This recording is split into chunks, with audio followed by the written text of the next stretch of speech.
आसक्त हो जाता था तो हमारी बहन बेटियों को कोई गंदी नजर से ना देखे, इसलिए घूंघट परंपरा चली थी।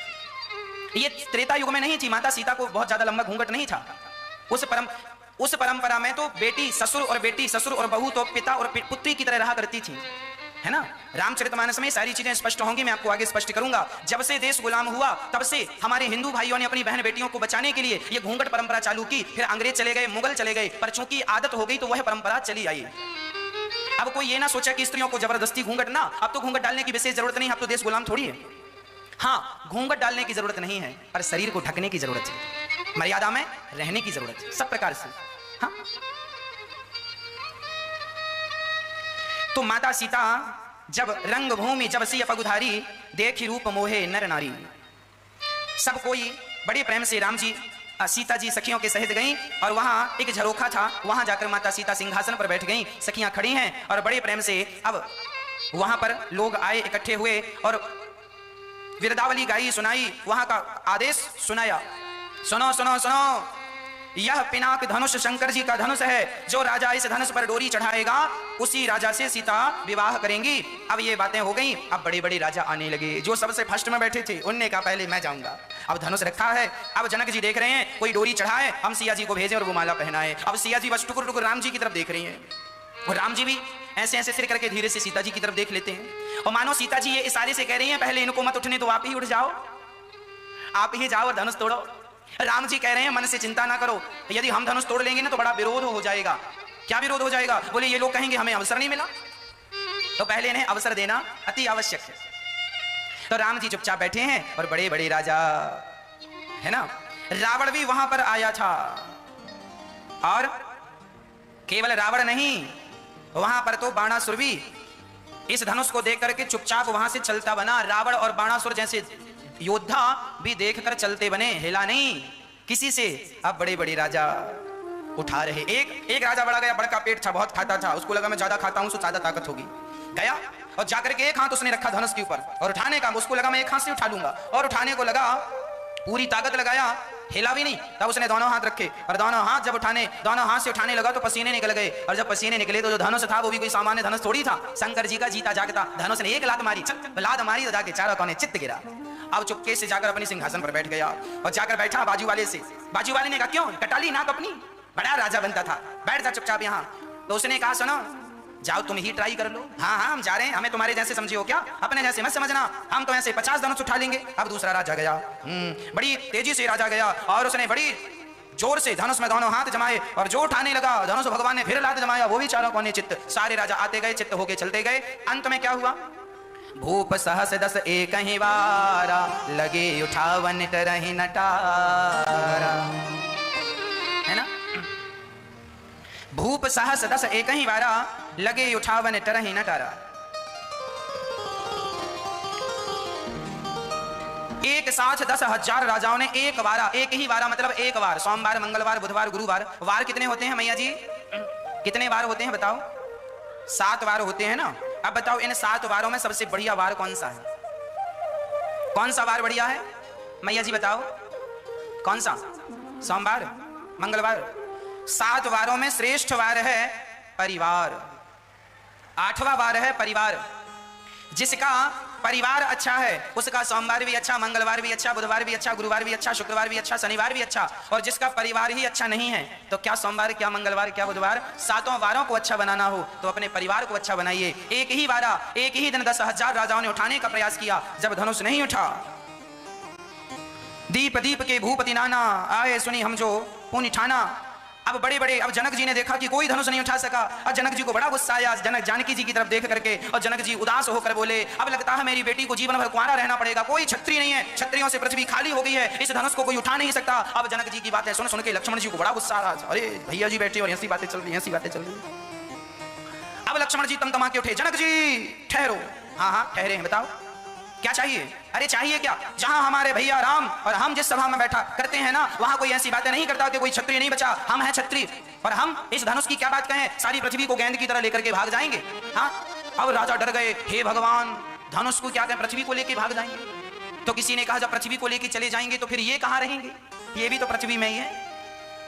लक्ष्मण जी का क्या कहना है? लक्ष्मण जी शेषानांग है, शेष अवतार हैं, और लक्ष्मण जी अर्थात शेषनांग भगवान के ऊपर ही पृथ्वी रखी है, शेषनांग भगवान के फणों पर ही पृथ्वी रखी है, ऐसा हमारे शास्त्रों का मत है ना। अच्छा, साइंस भी कहता है कि पृथ्वी पानी में टिकी हुई है और शेषनाग भगवान समुद्र में है, और समुद्र के ऊपर पृथ्वी टिकी है शेषनाग भगवान के ऊपर, तो वो पानी साफ पानी में ही तो रहता है। तो साइंस भी लगभग वही बात कह रहा है कि पृथ्वी पानी में है, आप जमीन में कितना भी खोद लीजिए पानी ही पानी है, और पृथ्वी पानी पर है, और शेषनाग भगवान भी पानी में रहते हैं क्षीर सागर में, तो पृथ्वी उनके ऊपर उनके शीर्ष पर टिकी हुई है। तो वह कह रहे हैं कि हम पृथ्वी को लेकर के दूर तक गेंद की तरह चले जाएं, और आप कह रहे हैं धनुष की बात। तो जनक जी ने कहा जब इतनी ताकत है तो धनुष उठा क्यों नहीं लेते, डोरी चढ़ा क्यों नहीं देते? अब लक्ष्मण जी बोले अच्छा ठीक है अभी चढ़ाता हूं। अब लक्ष्मण जी तुरंत धनुष की तरफ बढ़े, और जैसे ही धनुष के पास पहुंचे, अब विश्वामित्र जी समझ गए लक्ष्मण रुको रुको रुको, यदि आपने डोरी चढ़ा दी तो फिर राम जी को तो बाबा जी बनना पड़ेगा, फिर इनका थोड़ी विवाह होने वाला है, इनके भाग्य में तो विधाता ने एक ही स्त्री बनाई और यही है। और आप सुनो, यहाँ तुरंत गुरु जी ने बुलाया, यहाँ लक्ष्मण जी गुस्सा नहीं, शांत बैठो। पलक झपकाने का नाम नहीं ले रहे हैं, पता नहीं पलक झपकाए तभी काम तमाम हो गया तो देख नहीं पाएंगे, सब टुकुर टुकुर बिना पलक झपकाए देख रहे हैं। और माता सीता जी का हृदय तो जोर जोर से धक धक धक धक करने लगा, पता नहीं उठता है कि नहीं। सीता माता पृथ्वी माता से कहने लगी, हे पृथ्वी माता, अभी तक धनुष को आपने पकड़ा था, अब जरा छोड़ दो, बिल्कुल हल्का कर दो, सारा वजन इसका बिल्कुल खींच लो, बिल्कुल फूल की तरह कर दो। हाँ।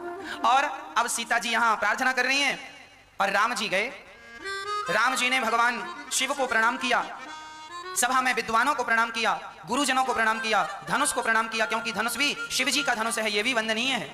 हाँ, प्रणाम किया, परिक्रमा लगाई, और प्रणाम करके परिक्रमा करके राम बड़े प्रेम से धनुष की तरफ टुकुर टुकुर राम जी देख रहे हैं। सीता जी कह रही हैं जल्दी उठाओ, जल्दी तोड़ो। राम जी कह रहे हैं ना, हम तो वैसे ही देर लगाएंगे जैसे तुमने देर लगाई है। जनक लली ने कहा, सिया जी ने कहा हमने कब देर लगाई? हाँ हाँ, आपने भी देर लगाई है। जब दुल्हन बनकर आई थी, अभी जब आई, कैसे धीरे धीरे धीरे पाँव में कांटा लगा था, ऐसे धीरे धीरे धीरे पाँव रख रही थी। अरे जल्दी आ गई होती तो अभी 4 बज गए शाम को, जल्दी आ गई होती तो जल्दी, है ना, 12-1 बजे तक तो धनुष टूट गया होता और खा पी रहे होते, तुम्हारे चक्कर में भूखे बैठे हैं। अब आपने देर लगाई है तो हम भी देर लगाएंगे। अब वहां जानकी जी राम जी को निहार रही हैं, और भगवान ने उसी समय भगवान ने लेत चढ़ावत खेचत गाढ़े, काहू न लखा देख सब ठाड़े। राम जी ने धनुष को एक हाथ से उठाया और उठाकर डोरी चढ़ाने लगे। उसी समय ते ही क्षण राम मध्य धनु तूरा, वहां राम जी धनुष को उठाए, डोरी चढ़ाए। उसी समय गोस्वामी जी कह रहे हैं कि लेत चढ़ावत खेचत गाढ़े, काहू न लखा देख सब ठाड़े। लेत चढ़ावत खेचत गाढ़े, काहू न लखा देख सब ठाड़े। ते धन राम मध्य धनु तूरा, हरे भुवन धुरि हरे भुवन धुनि। उसी समय राम जी ने बीच से धनुष तोड़ा, जय जयकार होने लगी, देवता पुष्प बरसाने लगे, ढोल नगाड़े बजने लगे, शंख बजने लगे, जय जय राम की ध्वनि होने लगी। बोलिए सियावर रामचंद्र की, सियावर रामचंद्र की। अब तो बड़े प्रेम से भगवान राम जी धनुष तोड़कर जैसे ही धनुष को नीचे रखा, सारे वो लोग खड़े हो गए, राजा लोग, अरे इन्होंने धनुष तोड़ दिया पर हम विवाह नहीं होने देंगे। दूसरे ने कहा क्यों, तुम क्यों नहीं विवाह होने दोगे? उसने कहा कि हमने सीता को देखा है और हम विवाह करेंगे। तो दूसरे ने कहा तुम विवाह करते तो धनुष को क्यों नहीं उठाया? अरे उसने कहा चुप रहे, हम तो भड़का रहे हैं ताकि दंगा वंगा हो जाए। अब दूसरा जवाब देता, अब वो जोर जोर से कहने लगे चलो उठाओ अपनी अपनी तलवारें, युद्ध करना पड़ेगा। अब कुछ लोग चाहते हैं कि दंगा हो, कुछ लोग चाहते हैं कि झगड़ा हो। तो किसी ने कहा सुनो तुम ही आगे चलो तलवार लेके, तुम आगे चलो, हम पीछे पीछे आ रहे हैं। उसने कहा वाह, ऐसा कभी हुआ है? झगड़ा कराने वाले हमेशा पीछे रहा है, आगे तुम जाओ हम पीछे रहेंगे। झगड़ा कराने वाले हमेशा पीछे रहते हैं, उस चक्कर में कोई गया नहीं। सीता जी माला लेकर के आई, और माला लेकर आई, राम जी खड़े हैं। राम जी का कद जरा ऊंचा है, सिया जी का कद जरा छोटा है, सीता जी छोटी सी है। उस जमाने में ऊंची हील वाली चप्पल चलती नहीं थी कि पहन के खड़ी हो जाए और बड़ी दिखने लग जाए। सीता जी जनक लली छोटी सी थी, राम जी जरा लंबे थे। अब राम जी को माला कैसे पहनाए? तो जरा सिया जी ने राम जी से कहा सरकार जरा सिर नीचे करो, हमारा हाथ वहां तक आ नहीं रहा है, माला फिर पूरा पहना नहीं सकते। आजकल आप लोगों ने देखा होगा शादी विवाह में बड़ी नौटंकी होती है, कहीं माला पहनाने के समय कोई लड़का को उठा लेता है तो कोई लड़की को उठा लेता है, और माला ही टूट जाता है जिस माला को पहना रहे हैं। शादी के पहले ही माले वाले टूट गए, आगे चल के राम जाने क्या होगा इन लोगों का। हाँ? कैसी कैसी शादियां लोग करते हैं और कैसा कैसा। इसीलिए कहते हैं हर जगह हर, देखिए मजाक भी अच्छी बात है पर हर जगह मजाक अच्छी नहीं लगती। अब कोई मरा पड़ा और वहां कोई मजाक करने लग जाए, हद तो तब हो गई जब एक आदमी ने मरे हुए बाप के संग अर्थी ले जा रहा था और सेल्फी ले रहा था। हद तो तब हो गई। बाप को रखा कंधे पे, ले जा रहा अर्थी बाप की, और सेल्फी का इतना क्रेज कि हमारे बाप के संग ही सेल्फी ले ली उसने। हाँ? तो हर जगह आपका ये जो ज्ञान है ना, जो उल्टी जगह चलता है, ये हर जगह कामयाब नहीं। कहां मजाक होनी चाहिए, कहां मजाक नहीं होनी चाहिए, कहां कौन सी बात होनी चाहिए, कहां कौन। इसीलिए कहते हैं कि शिक्षा तो हो पर शिक्षा के साथ दीक्षा हो। आपको शिक्षा तो है पर दीक्षा ना होने के कारण, गुरु परंपरा से ना जुड़ने के कारण आपका जीवन अभी रिक्त है, अर्थात खाली, बहुत चीजों से खाली है। अब शादी विवाह में लड़की को उठा लेना, दुल्हन को, अब लड़की माला पहनाने के समय कभी यहां हो जाती है, कभी यहां हो जाती है ना। माला नहीं, अरे जब माली नहीं पहनना था तो शादी काहे कर रही हो। हाँ, ये शोभनीय नहीं है, ये अशोभनीय है। शादी विवाह जानते हो, मर्यादा जानते हो। हमारे हिंदू धर्म में, सनातन संस्कृति में यह लिखा हुआ है कि लड़की का जब विवाह होता है तो वह लक्ष्मी स्वरूप होती है, और लड़के का जब विवाह होता है तो वह नारायण का स्वरूप होता है। दुनिया में कोई भी लड़की मंडप के नीचे बैठी हो, किसी भी जात की हो, मंडप के नीचे हिंदू परंपरा से उसका विवाह हो रहा है, तो मंडप के नीचे बैठी लड़की और लड़का दोनों ही लक्ष्मी और नारायण हैं। उन्हें लक्ष्मी और नारायण के रूप में ही देखना चाहिए। जब तुम्हारी शादी होती है ना, मंडप के नीचे पंडित जी वेद मंत्र पढ़ते हैं, वहां मंडप की जो छांव होती है, सारे वेद पुराणों का आवाहन होता है, संत मुनियों का आवाहन होता है, ऋषियों का आवाहन होता है, सप्तर्षियों का, भगवान का, गणेश जी का, गौरी जी का आवाहन होता है, और भगवान की उपस्थिति में तुम्हारा विवाह कराया जाता है। पंडित जी पूजा कराते हैं, ऐसे नहीं करा देते। सारे देवताओं को बुलाकर अग्नि स्थापन करके और तुम्हारे विवाह होते हैं। तुम्हारे विवाह के साक्षी सभी देवी और देवता होते हैं। तुम नारायण होते हो विवाह के समय, और लड़की लक्ष्मी होती है, तो तुम लक्ष्मी नारायण हो भैया। तुम अपनी मर्यादा का तो ख्याल रखो। हाँ, आज लोगों को बिल्कुल जानकारी नहीं है कि हम कौन है। आजकल तो लड़के शादी करने जाते हैं, अपनी शादी में शराब पी के आते हैं। हाँ या ना? हमने सुना कि लड़का शादी में बार बार दुल्हन की गोद में जाके गिर रहा था। क्यों गिर रहा था दुल्हन की गोद में? ज्यादा पी रखी थी, बैठा भी नहीं जा रहा है। हम तो लड़की के माँ बाप से कहेंगे ऐसे दूल्हे को तुरंत उल्टा लटका के मारो और तुरंत बारात को वापस कर दो। जो लड़का मंडप के नीचे अपने आप को नहीं संभाल सकता, वो तुम्हारी लड़की को जीवन भर क्या संभालेगा, क्या संभालेगा? सोचो। जो शादी के दिन ही अपने आप को ना संभाल सका, वो शादी के बाद तुम्हारी बेटी को क्या संभालेगा? तुमने कैसा लड़का ढूंढा है अपनी बेटी के लिए? शराबी ढूंढ लिया, शादी करने आया उसमें भी पी के आया। ऐसे दुल्हों को तो तुरंत वापस कर देना चाहिए। जा बारात लेके, खाना भी मत दो, खाया हो तो पेट में मारो, सब बाहर निकले। हाँ, इसीलिए आप अपनी बेटियां जरा सूझबूझ के दिया करो, समझदार को दिया करो। लड़का जरा कम कमाता हो, लड़का जरा कम पैसे वाला हो चलेगा, पर सेल्फ हो, कमाने वाला हो, अपनी मेहनत पर विश्वास रखने वाला हो, बाप के टुकड़ों पे ना पल रहा हो। ऐसे लड़के को बेटी दोगे तो सुखी रखेगा और सुखी रहेगी बेटी। पैसे वाले जरूरी नहीं है कि करोड़पति से तुम बेटी का विवाह कर दोगे ना। कैसे करोड़पति लोगों को भी मैंने देखा है कि बेटी से विवाह कर लेते हैं और बाद में ताने मारते हैं, तुमने अपने बाप के घर में देखा ही क्या है, यहाँ तो देखो ये सब कुछ है। ज्यादा अमीर के घर भी बेटी ना दे देना। ज्यादा अमीर के घर दोगी तो तुम्हारी बेटी को जीवन भर ताने सुनने को मिलेंगे कि देखो तुम्हारे बाप तो कैसे थे, तुम तो कहाँ रहती थी और आज तुम यहाँ रह रही हो, तो बड़ी नाटक कर रही हो। आप जरा अपनी भावनाओं को रखेंगे ना, आप जरा ससुराल में कुछ कह देंगे ना, तो वो अपने पैसे की गर्मी दिखाएंगे। तुमने देखा है अपने बाप के घर में, यहाँ आए तो देखने लगे। इसलिए हमारे बड़े बुजुर्ग कहते हैं शादी विवाह लेवल में करना चाहिए। दाल रोटी हम आनंद से खा रहे हैं तो अपने हिसाब की लड़की देख लो, अपने हिसाब का लड़का देख लो। ज्यादा करोड़पति से भी ना कर देना, नहीं ताने सुन सुन के मर जाएगी तुम्हारी छोरी। हाँ जी, सही है या गलत है? ये हम नहीं कह रहे हैं, पद्म पुराण में लिखा है, हम पढ़ रहे थे एक दिन, सब कुछ लिखा है उसमें। लड़की विवाह कहां करें कहां ना करें, अपनी तालमेल में, अपनी हैसियत में सब करना चाहिए। हमारे बड़े बुजुर्ग कहावत कहते हैं, जितना चादर हो उतना पांव पसारो, उससे ज्यादा नहीं। ज्यादा पसारोगी तो पांव बाहर जाएंगे, ठंडी लगेगी। अपनी हैसियत, हम सबको अपनी हैसियत याद रखना चाहिए और हम सभी को अपनी हैसियत में ही रहना चाहिए। हैसियत से आगे जाएंगे परेशानी होगी। जो हमारी मर्यादाओं की, पाकिस्तान और हिंदुस्तान के बीच में एक बॉर्डर है, एक रेखा है, मर्यादा की रेखा। यदि हम भारत के उस पार चले गए तो पाकिस्तान की पुलिस पकड़ के जेल में बंद कर देगी। क्यों जेल में बंद कर दिया भाई हमें? अरे तुम मर्यादा पार करके आयो, तुम्हारी हैसियत कैसे हुई यहां तक आने की? इसीलिए अपने अपने में रहो, अपने अपने में रहो, मर्यादा में रहो। कभी भी मर्यादा ना तोड़ना, मर्यादा तोड़ोगे हमेशा रोते रहोगे, दुखी रहोगे। अब तो राम जी कह रहे हैं सिया से ना ना ना, सिर नहीं झुकेगा। अब राम जी कह रहे हैं, सिया जी कह रही हैं सिर झुका लो, सिया जी कह रही हैं सिर झुका लो, राम जी कह रहे हैं सिर तो झुकेगा नहीं, ये सिर है, ये छत्री का सिर है, किसी के सामने झुकता नहीं है। अब सीता जी बोली ये कोई युद्ध क्षेत्र थोड़ी है, सिर झुकाना ना झुकाना, ना ना ना ना। लक्ष्मण जी देख रहे थे, सिया माता जी माला लिए खड़ी हैं, वो माला है और वो राम जी झुक नहीं रहे हैं। तो लक्ष्मण जी को एक युक्ति सूझी, लक्ष्मण जी दौड़े दौड़े गए और राम जी के चरणों में गिर पड़े। सरकार बधाई हो, पुष्प वाटिका में आपने ठीक देखा था, बधाई हो, आपका विवाह हो गया। और चरणों में गिर पड़े तो लक्ष्मण जी को उठाने के लिए राम जी ने सिर झुकाया, सिया जी ने जल्दी से माला पहना दिया। बोलिए सियावर रामचंद्र की। अब राम जी का विवाह। अब जनक जी ने सुंदर सी पत्री लिखी और जनक जी ने अपने एक मंत्री को भेजा, जाओ दशरथ जी के यहाँ पाती लेकर के जाओ। और पाती लेकर के जनकपुर में गए। तो जनकपुर में जाते ही उन्होंने संदेशा दिया दरबार में, सरकार आपके बेटे राम जी ने सिया जी के लिए जो प्रतिज्ञा थी उसे पूरा किया है, धनुष तोड़ करके सिया ने माला पहना दिया है, अब विवाह की तैयारियां की जाएं। अब दशरथ जी सुने, वहां भरत जी भी थे। भरत जी दौड़े दौड़े गए, मैया मैया भाभी आ रही हैं।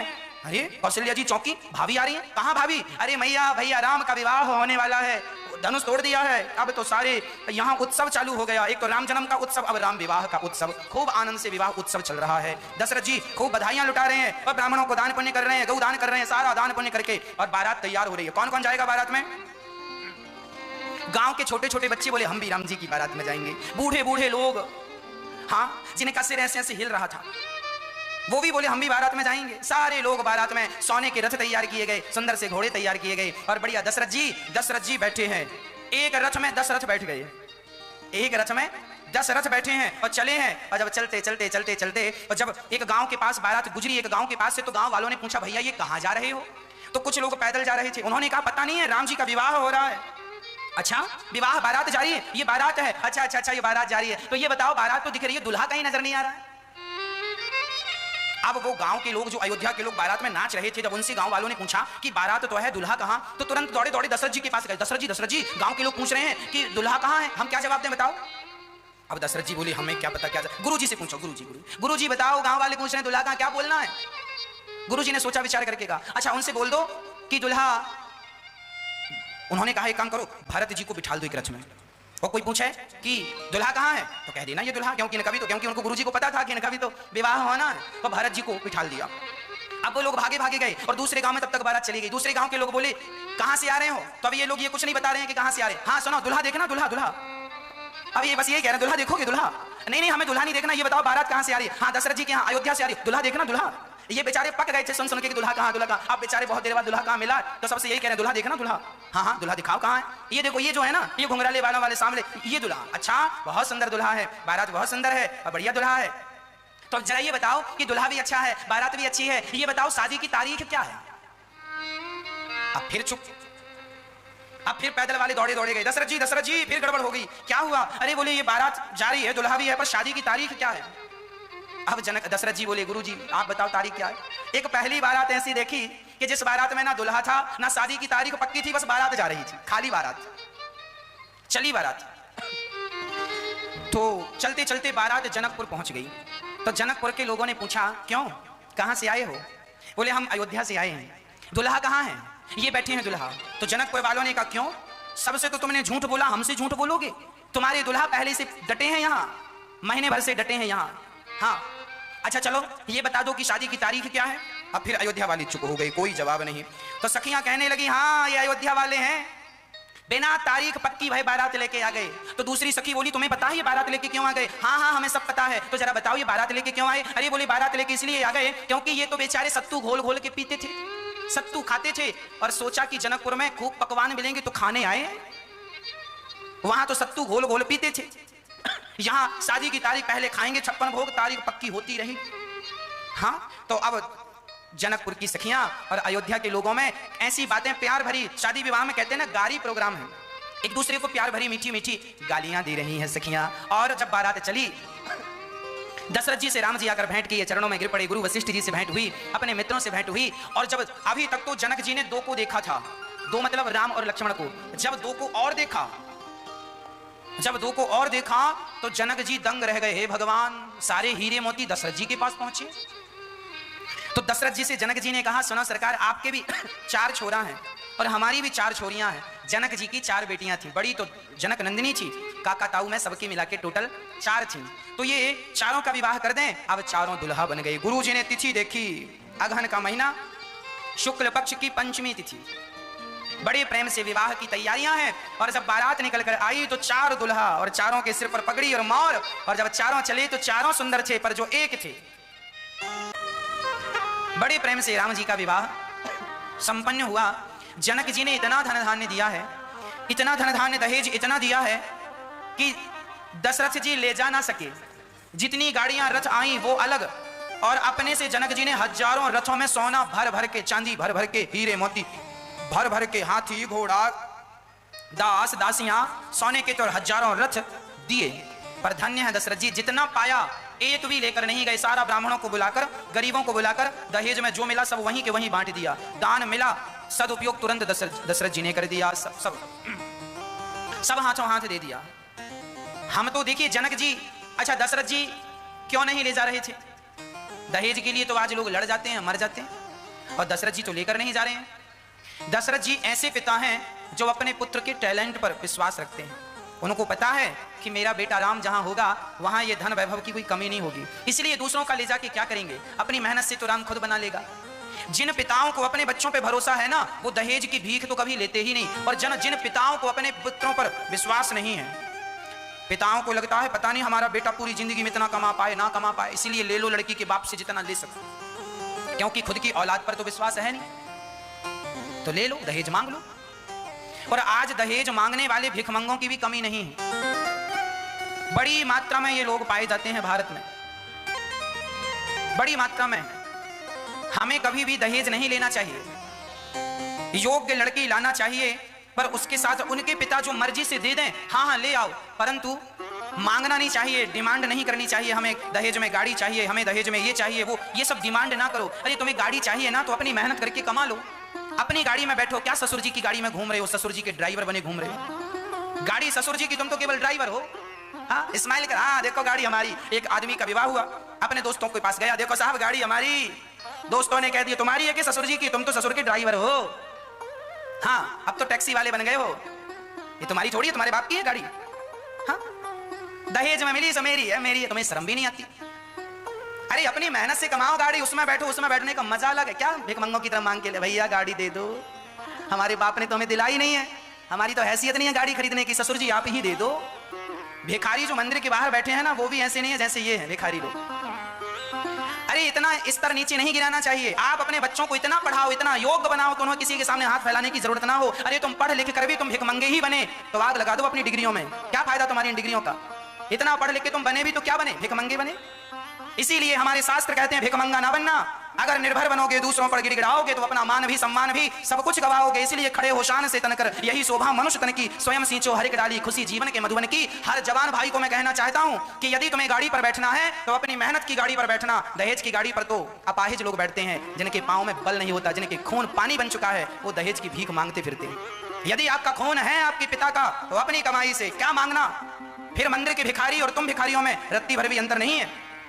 इतनी पढ़ाई तुमने की, इतनी मेहनत तुमने की, इसका क्या फायदा? अपने लिए तुम कुछ भी ना कर पाए, दूसरों के सामने हाथ फैलाते रहे। इसीलिए कहा करता हूं, हमारे शास्त्र कहते हैं उत्तमम स्वाजितम वित्तम मध्यमम पितुर्जितम अधमम भ्रातृ वित्तम च स्त्री वित्तम अधमाधमम। खुद की कमाई संपत्ति सबसे श्रेष्ठ है, खुद की कमाई संपत्ति सबसे श्रेष्ठ है। इसीलिए खुद अपना पसीना बहाओ और खुद कामयाब बनो, खुद कामयाब बनो, खुद बंगला अपनी मेहनत से बनाओ, खुद अपना नाम कमाओ, खुद शोहरत कमाओ, धन दौलत खुद से कमाओ। टुकड़ों पर तो जो जंगल का शेर होता है ना, जंगल का शेर वो कभी टुकड़ों पर नहीं पलता, और जो सर्कस का शेर होता है वो हमेशा टुकड़ों पे पलता है। सर्कस का जो शेर होता है, सर्कस जानते हैं? सर्कस का जो शेर होता है, सर्कस के शेर को सर्कस का मालिक टुकड़े फेंकता है मांस के, और वो झपट्टा मार के टुकड़े खाता है। वही शेर जो सर्कस के शेर हैं, यदि उन्हें जंगल में छोड़ दिया जाए ना तो वो भूखे मर जाते हैं, क्योंकि सर्कस में रहते रहते बेचारे कमा के खाने का अर्थात शिकार करने का टैलेंट भूल चुके हैं और बने बनाए मांस के टुकड़ों को खाने के आदी हो चुके हैं। आप लोग भी यदि अपने बच्चों को ज्यादा प्रॉपर्टी देते हैं, ज्यादा धन दौलत देते हैं, तो आप भी अपने बच्चों को सर्कस का शेर बनाते हैं जो बाप के टुकड़ों पर पलता रहता है। इसीलिए बच्चों को बाप के टुकड़ों पर नहीं पलना चाहिए, स्वयं अपने आप को कामयाब बनाना चाहिए, सफल बनाना चाहिए। अपनी ताकत से, अपनी मेहनत के बल पर अपने पिता को कहना चाहिए, पिताजी आपके बेटे ने आपको गाड़ी दी है, ये आपके लिए गिफ्ट है। पिता की शादी की सालगिरह आए, पिता का जन्मदिन आए, तो अपनी कमाई से माता पिता को गाड़ी गिफ्ट करो, अपने माँ बाप को घर बना के गिफ्ट करो। पिताजी ये आपका घर, आप इसमें रहेंगे और हम आपके चरणों में रहेंगे इसी घर में। ये पिता का धन्यवाद। बाप का सीना गदगद, छाती फूल जाती, वाह मेरा बेटा किसी के टुकड़ों का मोहताज। ये पिता तुम्हारी पढ़ाई, तुम्हारा सही, जैसे गुरु से पढ़ने के बाद गुरु दक्षिणा दी जाती है ना, उसी प्रकार पिता को भी दक्षिणा देनी चाहिए। और पिता की दक्षिणा क्या है कि तुम पढ़ लिख कर इतना सामर्थ्यवान हो जाओ कि तुम औरों की सेवा में लग जाओ, किसी से हाथ ना पसारो। तब पिता समझता है कि मेरा इस बच्चे को जन्म देना सार्थक हो गया, जो अपने परिवार की भी सेवा कर रहा है और जरूरतमंदों की भी सेवा कर रहा है। अपना पेट तो देखिए कुत्ता बिल्ली भी भर लेते हैं, पर सभी में बांट कर खाए उसे इंसान कहते हैं। पराया दर्द अपनाए उसे इंसान कहते हैं। भारत के नौजवान भाइयों को मैं कह देता हूं कि तुम्हें तुम्हारा ससुर 1 करोड़ भी दे, 1 करोड़ रुपए दे, तो भी उसे ठुकरा देना। 1 करोड़ तुम क्या देते हो, हम में काबिलियत होगी हम 10 करोड़ कमा लेंगे। पर धिक्कार है उन लोगों को जो अपनी पत्नियों को मारते हैं इसलिए कि तुम्हारे पिता ने हमें दहेज कम दिया है, जाओ अपने पिता के घर से लेकर आओ। आज हजारों लोग ऐसे हैं जो अपनी पत्नी को तंग करते हैं कि तुम्हारे बाप ने हमें दिया क्या है। हाँ, तो तुमने शादी इसीलिए की है कि तुम्हारे पास कुछ आ जाए धन दौलत। ये लोग ही धरती के बोझ हैं। हाँ, इसीलिए अपने बच्चों को इतना स्ट्रांग बनाना, मजबूत बनाना। खुद की कमाई खाएं, उत्तमम स्वाजितम वित्तम। पिता की संपत्ति दूसरे नंबर पे आती है, खुद की कमाई संपत्ति फर्स्ट नंबर पर, पिता की संपत्ति दूसरे नंबर पर, भाई की संपत्ति तीसरे नंबर पर, और स्त्री वित्तम अधमाधमम। स्त्री का धन, दहेज का धन तो अधम से भी अधम है। ये लिखा है शास्त्रों में, शास्त्रों का श्लोक बोल रहा हूं मैं। उत्तमम स्वाजितम वित्तम मध्यमम पितुरर्जितम। अपने आप को सफल बनाओ भाई, कामयाब बनाओ, पसीना बहाओ। महाराज जी हम बहुत मेहनत करते हैं पर सफलताएं नहीं मिलती। आपकी मेहनत में अभी कहीं ना कहीं कमी रह गई है, कसर रह गई है, इसीलिए आपको सफलताएं मिल नहीं रही हैं। भगवान कोई आपके दुश्मन नहीं है। लगा दो 100% अपने आप को सफल बनाने में, जोड़ दो अपने आप को सफलता के पीछे। देखो एक दिन आपके पीछे सफलता चलेगी। क्या संभव है, आज का जवान बस खटिया तोड़े बैठा है। महाराज जी कोई काम नहीं है, रोजगार नहीं है, 4-4 घंटा व्हाट्सएप चलाता है, 4-4 घंटा फेसबुक चलाता है और कहता है कोई काम नहीं है। कर तो रहे हो तुम, फेसबुक व्हाट्सएप का काम कर तो रहे हो, यही तो तुम्हारे काम है। वो कंपनियां तुम्हें काम देके रखी है, तुम उनका काम कर रहे हो। व्हाट्सएप और फेसबुक की कंपनियां हजारों करोड़ का टर्नओवर है। फेसबुक कंपनी का हजारों करोड़ का टर्नओवर है, व्हाट्सएप कंपनी का लाखों करोड़ों का टर्नओवर है। और तुम दिन भर खिसकाते रहते हो मोबाइल 4-4 घंटे। ये 4 घंटा मोबाइल चलाने से क्या होगा? अरे मेहनत करो, अपने आप को सफल बनाने के लिए ना मैदान में उतरना पड़ता है। व्हाट्सएप और फेसबुक से कामयाबियां नहीं मिलेंगी, धरा पर उतरना पड़ता है। एक आदमी पलंग में पड़ा पड़ा हाथ पांव चला रहा था, किसी ने कहा क्या कर रहा है? बोले मैं तैरना सीख रहा हूं। अरे पागल, तैरना होगा तो पानी में उतरना पड़ेगा, बिना पानी में उतरे तैरना कोई नहीं सीख सकता। उसी प्रकार तुम्हें यदि सफल व्यक्ति बनना है तो इस धरा पर उतरना पड़ेगा, अपने सुखों का बलिदान करना पड़ेगा, अपने आप को तपाना पड़ेगा, जलती हुई आग में अपने आप को झोंकना पड़ेगा, तपती हुई गर्मी में अपने आप को दौड़ाना पड़ेगा। तब कहीं जाकर के जब सिर का पसीना पांव में जाएगा तब तुम्हें सफलताएं मिलेंगी। सफल व्यक्ति जितने हैं इतिहास में उनका चरित्र उठाकर देख लो, यूं ही कोई सफल नहीं बन जाता। 14 साल राम जी वनवास ना गए होते तो राम भी क्या भगवान कहलाते? राम जी को भी 14 साल वन में जाकर तपना पड़ा, तब कहीं जाकर वो मर्यादा पुरुषोत्तम भगवान बन के आए। राम जी जब वनवास गए थे तो राम जी वनवास गए थे, पर वनवास से लौट कर आए तो राम जी लौट कर नहीं आए, मर्यादा पुरुषोत्तम भगवान लौट करके आए, वो राम भगवान बन के आए। क्यों? क्योंकि तपस्या, 14 साल तक तपस्या की और 14 साल में भागकर पिता के पास आ जाते। रावण ने सीता मां को चुराया, लक्ष्मण को शक्ति लग गई, दुश्मन की सेना बलवान थी, राम की सेना में बंदर भालू थे और रावण की सेना मायावी थी। राम जी चाहते तो भैया की मदद ले सकते थे, भैया भारत सेना भेजो, ससुर जी सेना भेजो, जनक जी। क्या सेना बुलवा नहीं सकते थे राम जी अयोध्या की? क्या राम जी की सेना कमजोर थी? क्या जनक जी की सेना कमजोर थी? जनक की सेना ऐसी थी कोई हरा नहीं सकता था, और दशरथ जी की सेना ऐसी थी कोई हरा नहीं सकता था, पर राम जी ने किसी को नहीं बुलाया। राम जी ने युद्ध लड़ा है अपने पिता के बल पर नहीं, अपनी भुजाओं के अपने दम के बल पर लड़ा है। अरे कामयाबी पाते हो ना तो अपने बल पर कामयाबी पाओ, पिता का भी बल नहीं लेना चाहिए। राम जी ने पिता का ससुर का कोई बल नहीं लिया है, सो बताओ अपने बल से राम जी ने रावण को मारा कि नहीं? ये संदेश है तुम युवाओं के लिए, तुम भी अपने बाप को, अपने पिता को खुश करो, अपने बल से सफलता पाओगे ना, पिता दिल से रोम रोम से आशीर्वाद देगा, वाह बेटा तुम कामयाब हो गए हो, आशीर्वाद है हमारा तुम पर। माँ बाप के रोम रोम से तब आशीर्वाद निकलता है जब बच्चे सफल हो जाते हैं। हाँ जी कि ना जी? हाँ जी, सफल हो जाइए, करिए मेहनत, कहाँ कमी रह गई सुधार करिए, कमियों को स्वीकार कीजिए और सुधार कीजिए और अपने गंतव्य की और अपने लक्ष्य की ओर बढ़ जाइए। तब तक चलिए जब तक लक्ष्य प्राप्त ना हो जाए। स्वामी विवेकानंद जी ने कहा था कि उठो उत्तिष्ठा, उठो और तब तक चलो जब तक अपने लक्ष्य को प्राप्त ना कर लो। उठो और तब तक चलो जब तक अपने लक्ष्य को प्राप्त ना कर लो।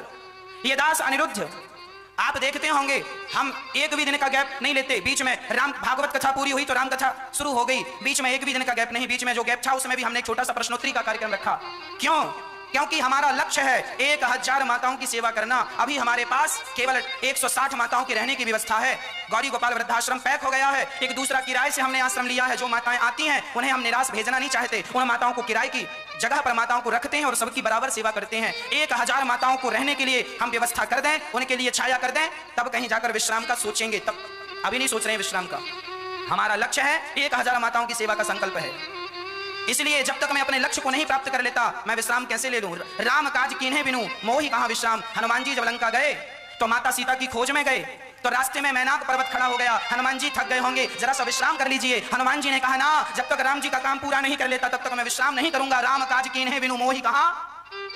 आज का जवान लड़का मोबाइल चलाता है, व्हाट्सएप चलाता है, फेसबुक चलाता है। अरे ये दास अनिरुद्ध तुम्हारा ही भाई है। मैं व्हाट्सएप नहीं चलाता, मैं फेसबुक नहीं चलाता। मुझे पता है कि जितना समय फेसबुक और व्हाट्सएप में बर्बाद करूंगा उसी समय में किसी माँ से जाकर के उसका हाल चाल पूछ लूंगा कि माँ कैसी हो, कोई तकलीफ तो नहीं है।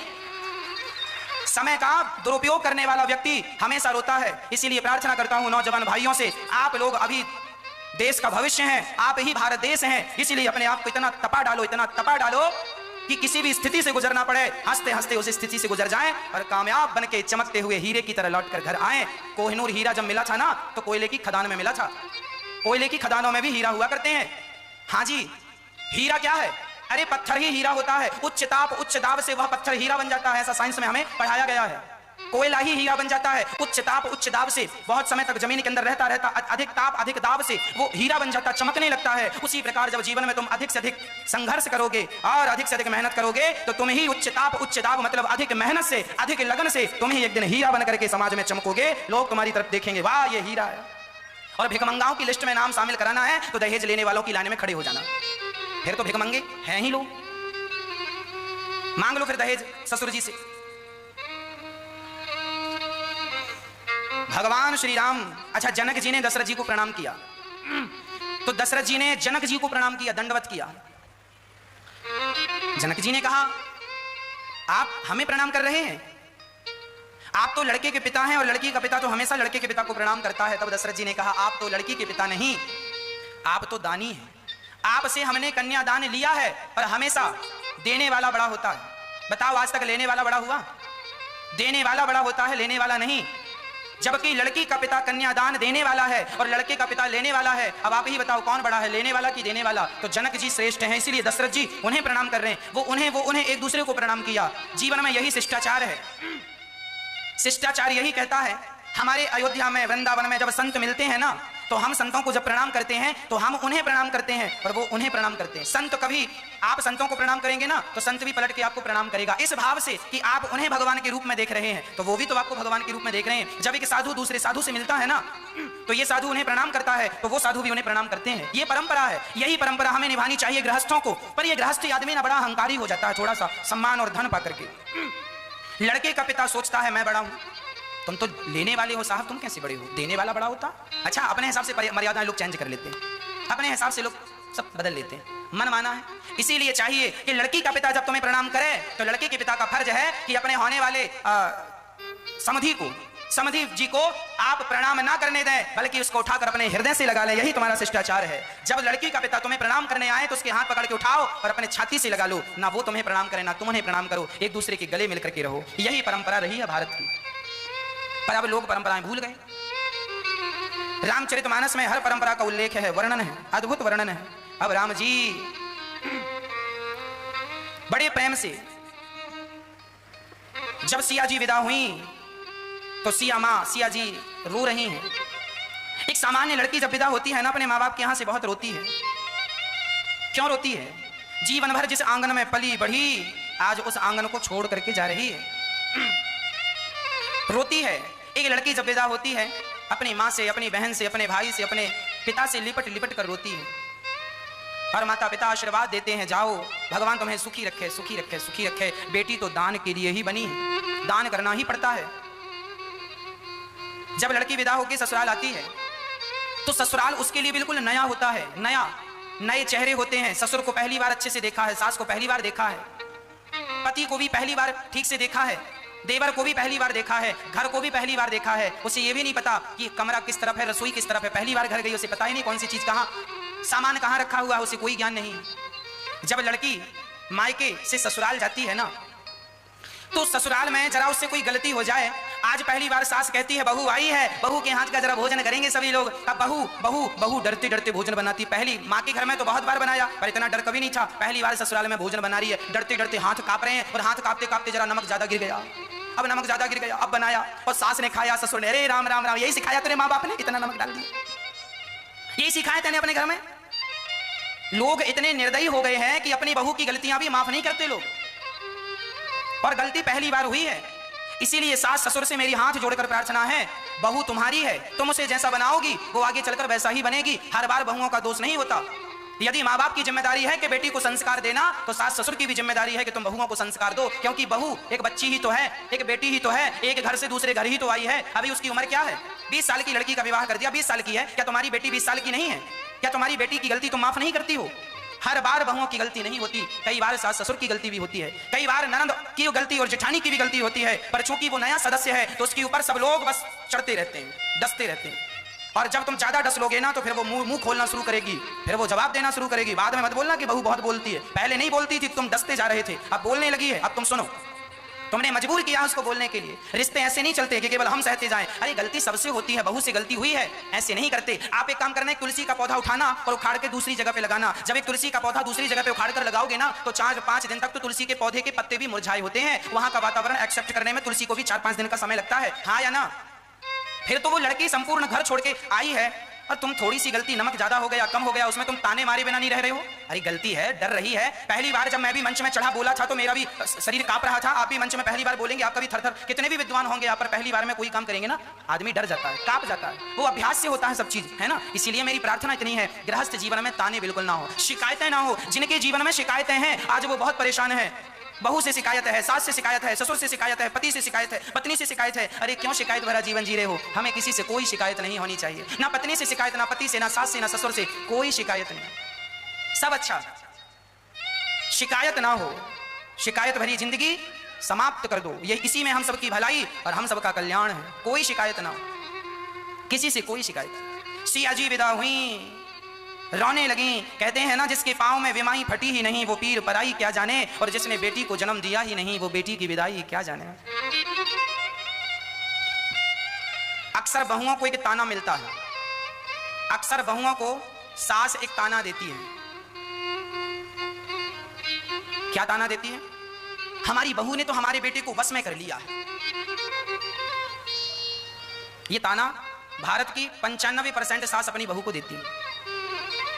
पड़ोसन से बताती समय क्या बोलती? हमारी बहुओं ने तो हमारे बच्चों को बस में कर लिया, हमारा बेटा ऐसा नहीं था, जब से विवाह होकर बहू आई क्या मंत्र दिया, बहू ने बस में कर लिया। मैया, हर बार बहुओं की ही गलती नहीं होती।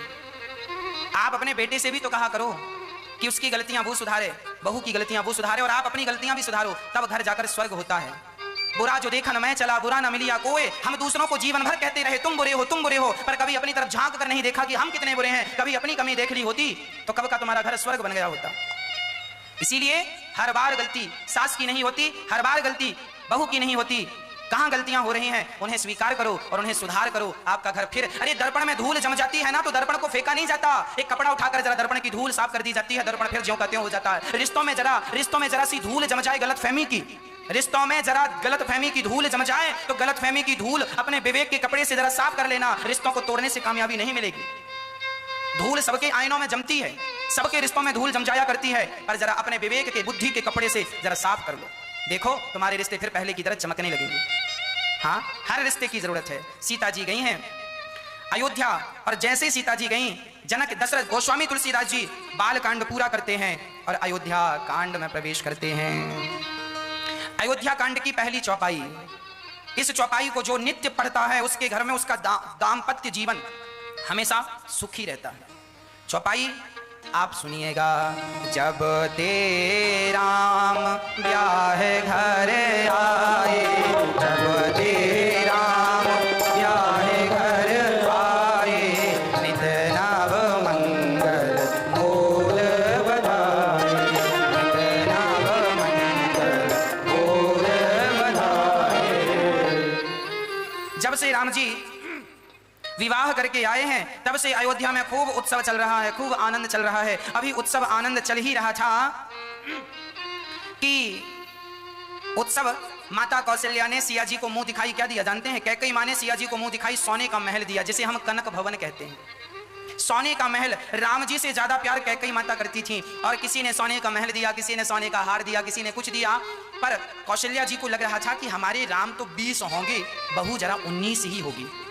कौशल्या जी को लग रहा था हमारे राम से सुंदर कोई नहीं है। अच्छा, हर माँ का बेटा माँ के लिए सुंदर, तो कौशल्या जी को लगा सीता भी जरा सुंदर होंगी, पर राम से तो 19 ही होंगी। अब सासू माँ जब घूंघट उठाकर मुंह देख रही हैं, सिया जी का जब मुंह देखा तो माँ कौशल्या की नजर नहीं हटी। राम जी जितने सुंदर थे, कहीं उनसे ज्यादा सुंदर किशोरी जी थी, सिया जी थी। और कौशल्या जी ने जब सिया को देखा, उस दिन से तो कौशल्या जी ने मालूम मुंह दिखाई क्या दिया? कौशल्या जी अपने राम को किसी को ज्यादा देर तक देखने नहीं देती थी। कोई ज्यादा देर तक जैसे बिहारी जी के मंदिर में पर्दा बंद हो जाता है ना, ऐसे कौशल्या जी पर्दा लिए खड़ा रहा करती थी। जब कोई आता हो ज्यादा देर देखे ना तो पर्दा है, नजर लगाएगा क्या, ये छोरी नजर लगाएगी क्या लाला को, तो पर्दा डाल देती थी कौशल्या माँ। और अब कौशल्या जी ने कहा कि आज तक मैंने राम को, अर्थात आज तक मैंने किसी व्यक्ति को भर नजर राम को देखने नहीं दिया। सिया, मैं तुम्हें मुंह दिखाई में ये अधिकार दे रही हूं कि तुम मेरे राम को नजर उठाकर, नजर भरकर, जी भरकर देख सकती हो। ये अधिकार मैं तुम्हें प्रदान कर रही हूं। धन्य है मां कौशल्या जो ये अधिकार सिया जी को दे रही है। अभी तक ये अधिकार मां ने किसी को नहीं दिया। कोई ज्यादा देर नहीं देखता था राम को, कौशल्या जी के सामने देखे तो खड़ी हो जाती थी। ऐसा प्रेम था माता कौशल्या जी का। आज वो अधिकार सिया को माता ने प्रदान किया। अच्छा, अब यहाँ उत्सव चालू है, बड़े आनंद से, खूब उत्सव आनंद है। तभी एक दिन क्या हुआ, दशरथ जी एक दिन अपने बालों को सुलझा रहे थे और बालों को सुलझाते सुलझाते उन्होंने देखा कि उनके कान के पास कुछ बाल सफेद हो गए। कान के पास श्रवण समीप भय सित केसा मनहु जरठपनु अस उपदेशा, मानो ये पके हुए बाल कह रहे हैं अच्छा आपका हैप्पी बर्थडे टू यू और आपके बालों का हैप्पी बर्थडे टू यू एक ही दिन आता है।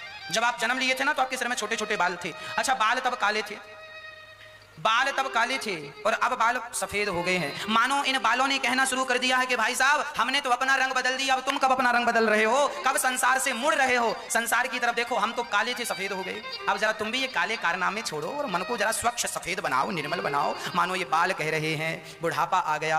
अब दशरथ जी को लगा बुढ़ापा आ गया, मेरा बाल बाल पक गए, सचमुच राम जी को राजा बना देना चाहिए और अपने राम को भजन करना चाहिए। देखिए दशरथ जी भी राम जैसा बेटा पाकर ये सोच रहे हैं कि मुझे भी अब वैराग्य लेना चाहिए, बहुत समय हो गया, आपको भी ये वैराग्य होना जरूरी है। हम ये नहीं कहते कि आप घर छोड़कर चले जाओ, पर ये जरूर कहते हैं कि आप अपने घर पर ही रहकर भगवान का चिंतन अधिक से अधिक करना, भगवान को विसारना मत, हर क्षण हर घड़ी भगवान का चिंतन होता रहे और मन संसार से बिल्कुल अलग रहे। जैसे नारियल होता है, एक नारियल होता है कच्चा नारियल, एक नारियल होता है पका नारियल। कच्चा नारियल जो होता है ना ये खोपड़ी से चिपका रहता है, जबकि पका हुआ नारियल आप हिलाएंगे ना तो अंदर से आवाज आती है मैं अलग हूं, मैं अलग हूं, मैं अलग हूं, है ना। पका हुआ नारियल उसका गोला जो है ना खोपड़ी से चिपका नहीं रहता, जबकि कच्चा नारियल खोपड़ी से चिपका रहता है।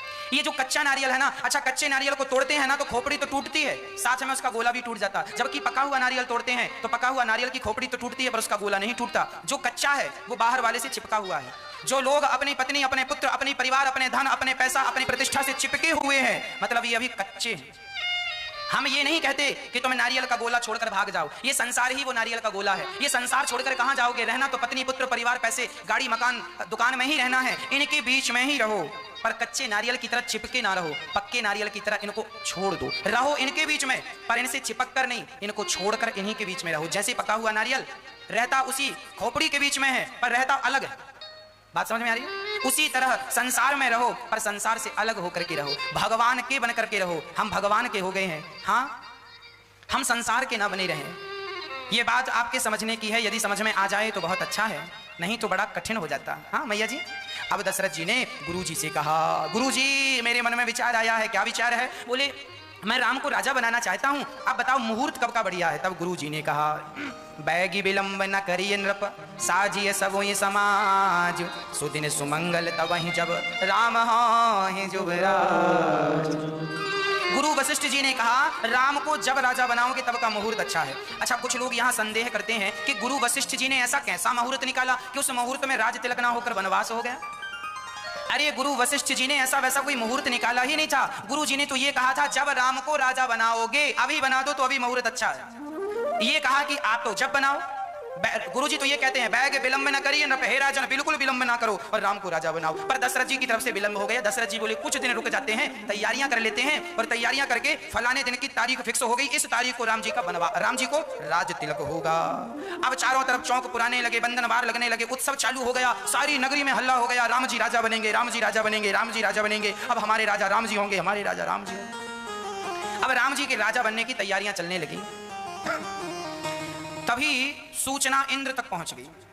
और देखो ज्यादा डिंडोरा पीटने से ही काम बिगड़ते हैं, ज्यादा डिंडोरा नहीं पीटना चाहिए, चुपचाप कर लेना चाहिए काम, है ना।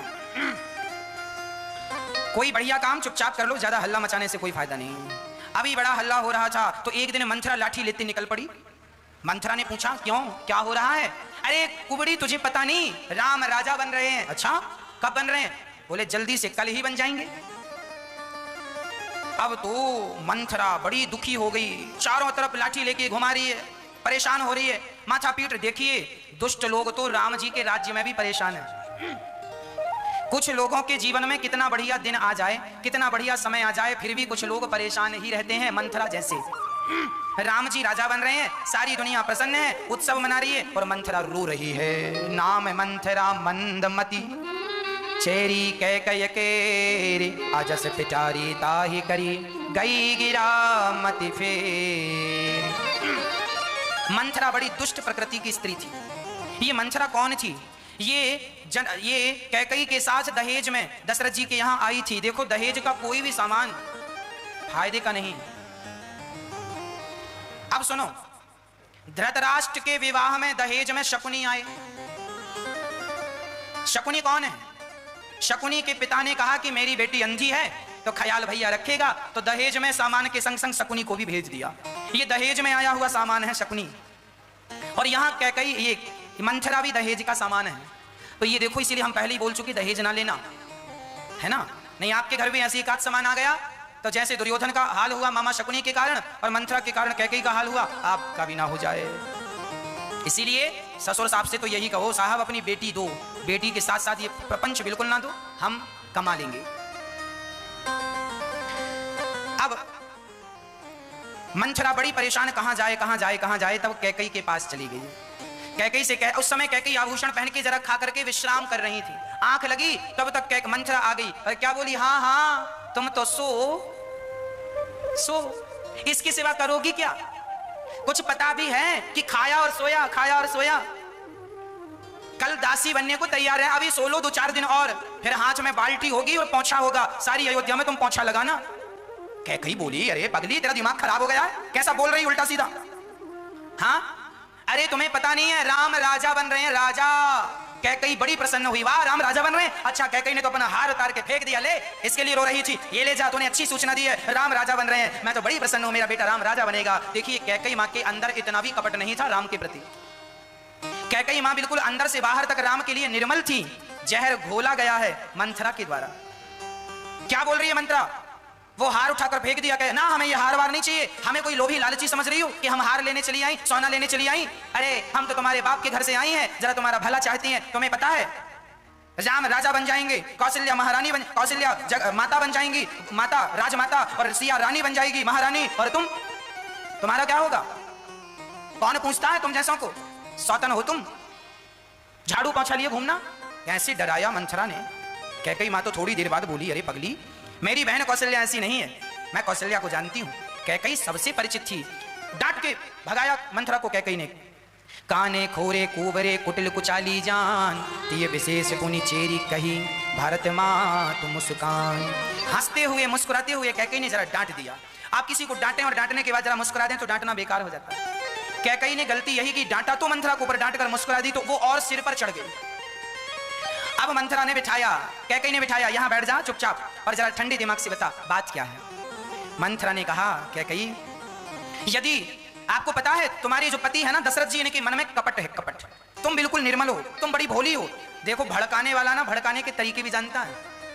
भड़काने वाली मंथरा क्या बोल रही है? पहले कैकई की तारीफ कर रही, तुम बड़ी भोली हो, तुम कुछ नहीं जानती हो, तुम्हारे अंदर तो कोई कपट है नहीं, कोई छल है नहीं, पर तुम्हारे जो पति है ना बड़े कपटी हैं दशरथ जी। कैसे? बोले, देखो ना तुम्हारे बेटे को भेज दिया ननिहाल भरत को, और देखो राम को चुपके चुपके राजा बना रहे हैं ताकि भरत को पता ना चले। अरे दशरथ जी के मन में कपट नहीं था तो क्या जरूरत थी भरत को ननिहाल भेजने की? जबकि ये झूठ कह रही है।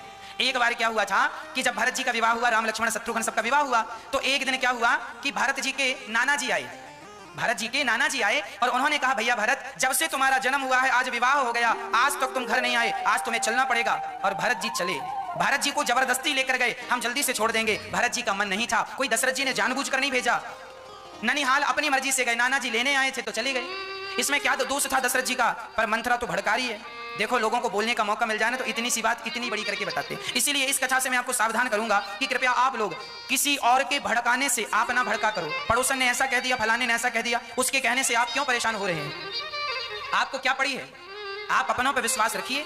मंथरा ने ऐसी ऐसी बातें कही कि कद्रू और विनता इनकी सौतों की कथा सुनानी शुरू कर दी। देखो सौतों ने क्या किया, तुम्हारे संग भी वैसी डराया, इतना डराया, इतना डराया कि अंत में कैकई मां को यह कहना पड़ा। कैकई ने कहा, अच्छा एक काम करो मंथरा, अब तो सुनो, अब हमें तुम बचा लो, अब तुम बचा लो, नहीं तो हम सही में परेशान हो जाएंगे, हमसे झाड़ू पोंछा नहीं होगा और हमसे ताने भी सुने नहीं जाएंगे। इतना डराया, कैकई मां डर गई, जीत गई मंथरा। और अंत में कैकई से कहती है कि सुनो, मेरे पास एक उपाय है, तुम करोगी? कैकई बोली तुम कह दोगी तो पति को छोड़ दूंगी, तुम कह दोगी तो पुत्र को छोड़ दूंगी, और तुम कह दोगी तो कुआं में गिर जाऊंगी। ये कैकई कह रही हैं। लिखा है, देखिए क्या गोस्वामी जी लिख रहे हैं। परऊं कूप तुए बचन पर सकल पूत पति त्याग। मैं अपने पुत्र और अपने पति का भी त्याग कर सकती हूं तेरे लिए। देखिए भड़काने वाले इतना बढ़िया स्थान बना लेते हैं अंदर कि आदमी अपनों का भी त्याग करने तैयार हो जाता। कृपया ऐसे लोगों से, आज समाज में मंथरा जैसों की कमी नहीं है। आपके बेटे को लोग ले जाते हैं दोस्ती के बहाने। आप आजकल के नौजवान बच्चों को लोग शराबी बना देते हैं। 1 पैक पिलाई, फिर 2 पैक पिलाई, धीरे धीरे उसे शराबी बना दिया, और अब वो अपनी मां से ज्यादा अपने उन शराबी दोस्तों को महत्व देने लगा है। देखो वही हालत यहां है। मंथरा की संगत पाकर कैकई कैसी बिगड़ गई, कह रही है मैं अपने बेटा और अपने पति का त्याग कर सकती हूं तेरे लिए। आजकल के ये नौजवान बच्चे भी शराब में ऐसे उलझ जाते हैं, गांजा नशे में ऐसे उलझ जाते हैं कि इनके गंजेड़ी दोस्त और शराबी दोस्त इन्हें प्यारे लगते हैं, और माँ बाप को ये उनके लिए छोड़ने को तैयार हो जाते हैं। माँ बाप को अपशब्द कहने को तैयार हो जाते हैं। इसीलिए को ना कुसंगति पाए नसाही। अरे कुसंग पाकर भला किसका सर्वनाश नहीं हुआ। एक का नाम बताओ। कौरवों ने कुसंग किया था, सर्वनाश हुआ। कौरवों का कुसंग था शकुनी के साथ, कौरवों का कुसंग था शकुनी के साथ, और रावण का कुसंग था रावण के चाटुकार मंत्रियों के साथ। विभीषण ने अच्छी बात कही थी रावण से कि सीता को लौटा दो, राम की बात मान लो, पर रावण विभीषण की बात नहीं माना, चाटुकार मंत्रियों की बात मानता रहा। कुसंग पाकर रावण बिगड़ा, कुसंग पाकर मंथरा कैकई माता बिगड़ गई, और कुसंग पाकर के दुर्योधन इत्यादि का सर्वनाश हो गया। बचा सको अपने आप को तो कुसंग से बचा लेना। रामचरितमानस में पूरी कथा कुसंग पर है। कुसंग ना मिला होता कैकई को तो यह दुर्घटना कभी ना घटती।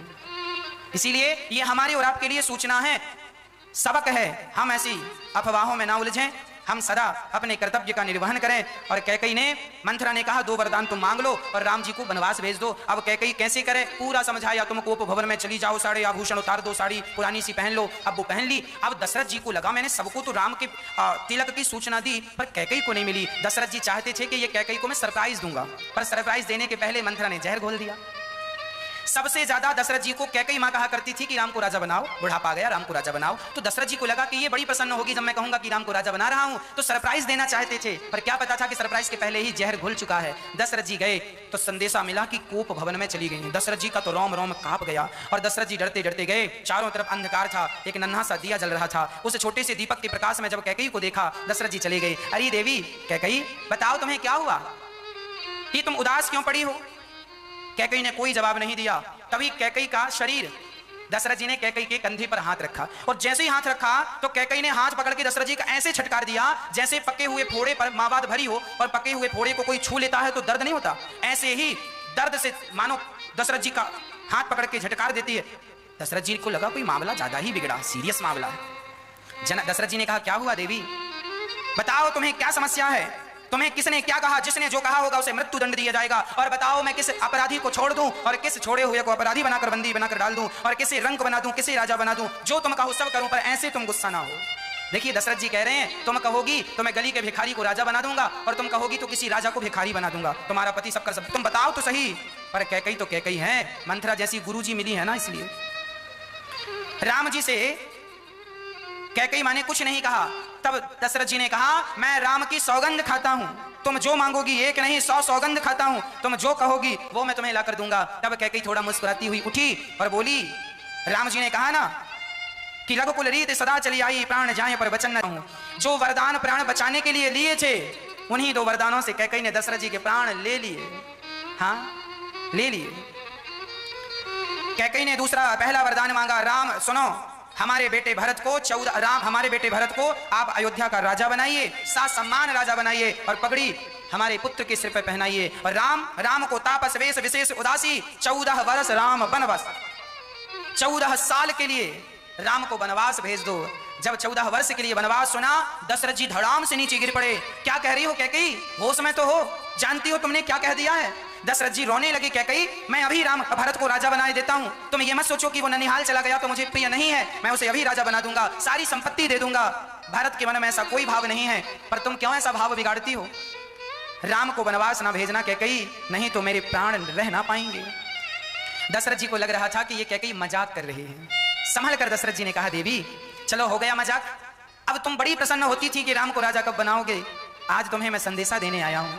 कैकई बोली मैं मजाक नहीं कर रही हूं, राम को वनवास भेज दो, यदि राम वनवास नहीं गए तो मेरे प्राण निकल जाएंगे। होत प्रातु मुनिवेश धरी जो न राम बन जाहि, मोर मरण राउर अजस नृप समझी मन माहि। यदि राम वनवास नहीं गए तो कैकई मर जाएगी।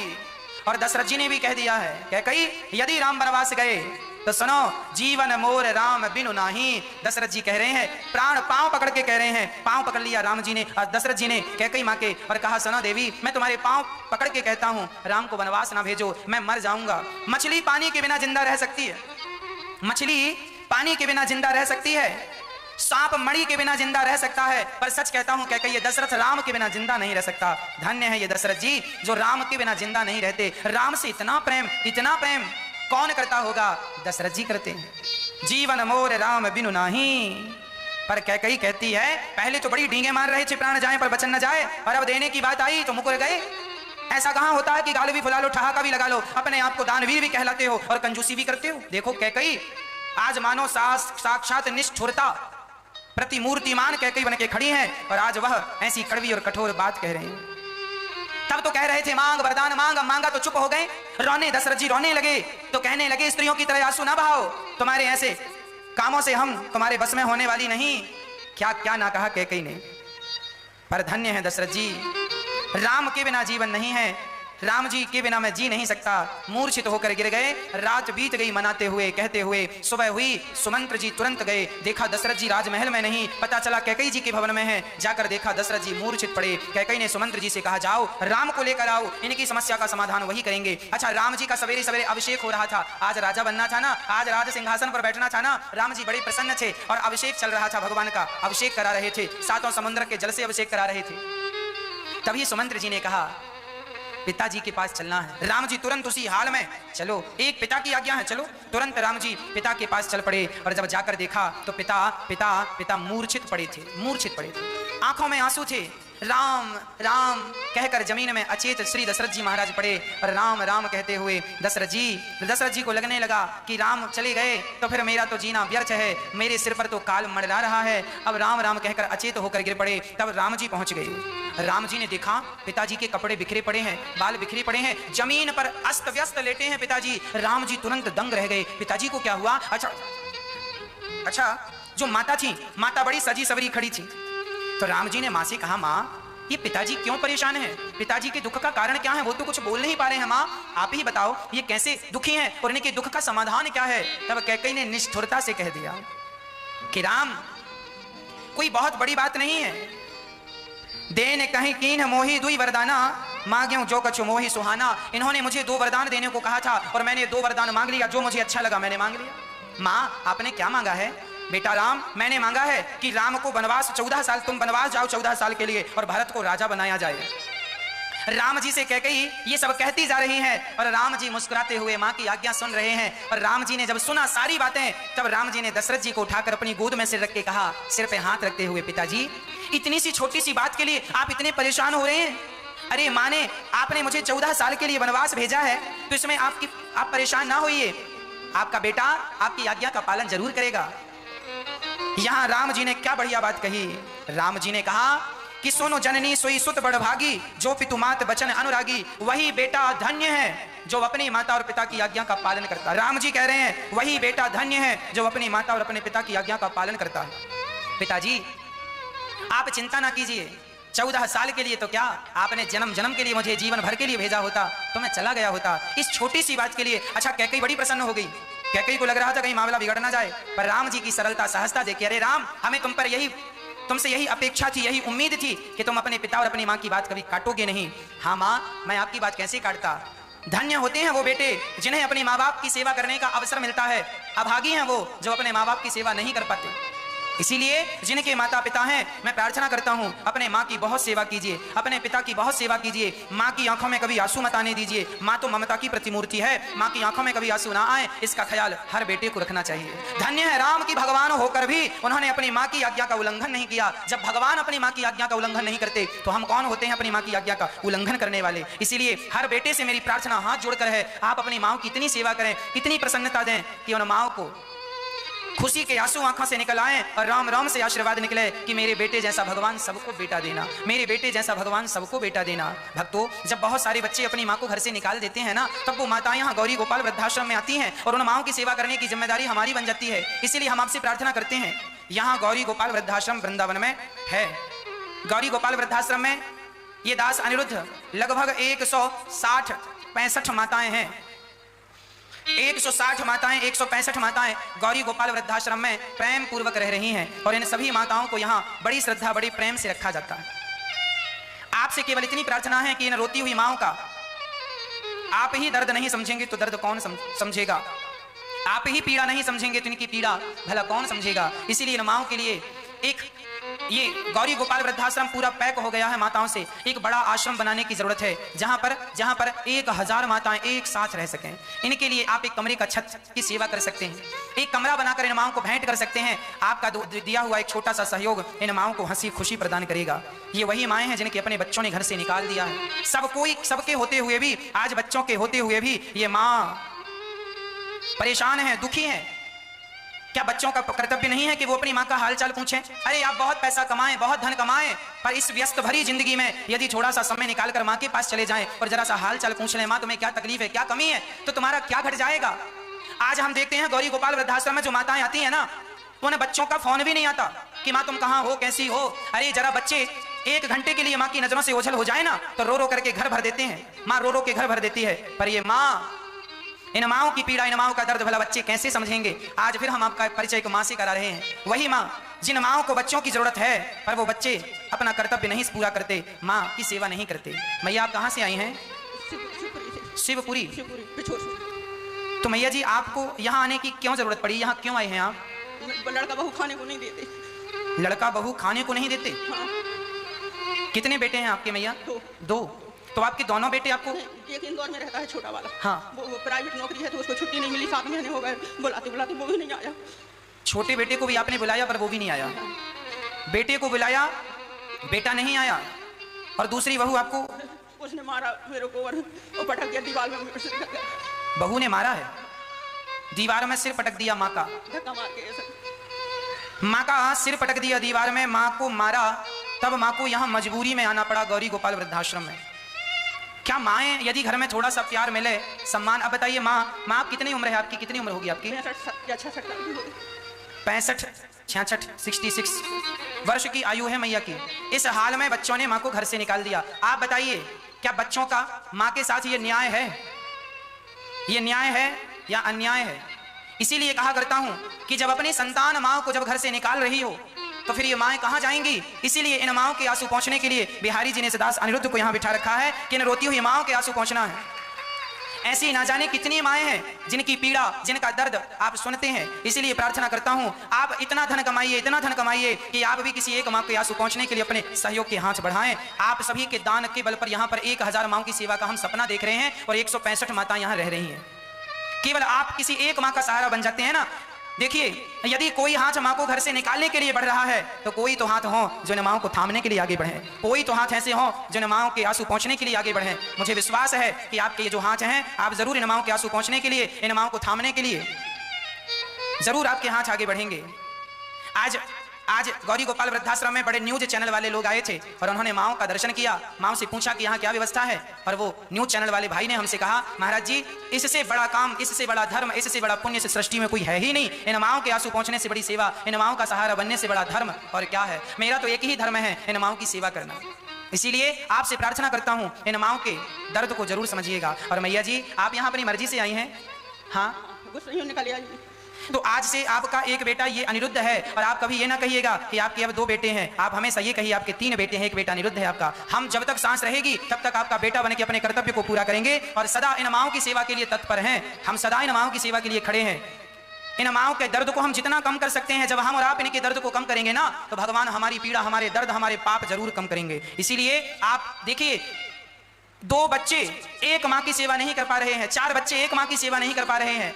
मैं तो बड़ा भाग्यशाली हूँ। आपकी तो एक ही माँ हुआ करती है, मेरी तो लगभग हजारों माएँ हैं। आगे चल के अभी 165 हैं, आगे हजारों माएँ होंगी, 1000 से भी ऊपर माएँ होंगी। तो इन माँओं का आशीर्वाद, इन माँओं की कृपा जब है तो फिर आप सभी का सहयोग है। तो मैं ये सेवा निरंतर इन माँओं की सेवाओं से जुड़ा हूँ। और आप सभी मैया आप बैठिए और आनंद के साथ अपना बचा हुआ जीवन बिहारी जी के चरणों में समर्पित कीजिए। आप सभी की सेवा के लिए ये 135 करोड़ भारतवासी आप सभी माओ के आंसू पहुंचने के लिए बैठे हैं। आप सभी माओ की आंखों में आंसू ये नहीं आने देंगे। आओ हम सब इन माओ की सेवा करें और बच्चों को प्रेरित करें कि बेटा तुम भी अपनी माँ की सेवा करो, तुम भी अपनी माँ की सेवा करो।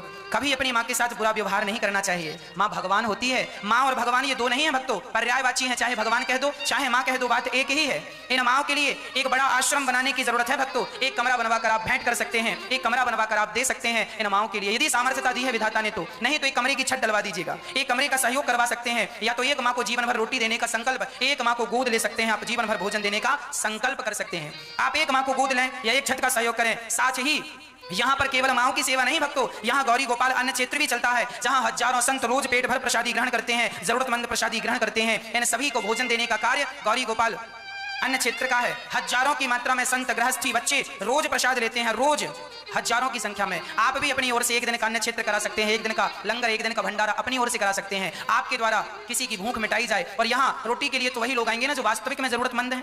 यदि हम किसी की भूख मिटाने के लिए यदि अपने हाथ बढ़ाते हैं ना, तो शरीर इसीलिए मिला है कि हम परमार्थ करें। परहित बस जिनके मन माही, जिनके हृदय में परोपकार होता है, जिनके हृदय में पराया दर्द होता है कि हम इनका दर्द, इनकी पीड़ा दूर करें। भगवान उनके जीवन में कभी दर्द आने ही नहीं देते। तो यहाँ अन्य क्षेत्र की सेवा से आप जुड़ जाएं। और संत लोग जो यहाँ रहते हैं, इन संतों के लिए फुटपाथ पर जो सो जाते हैं, इन संतों के लिए भी एक संत निवास बनवाने के लिए एक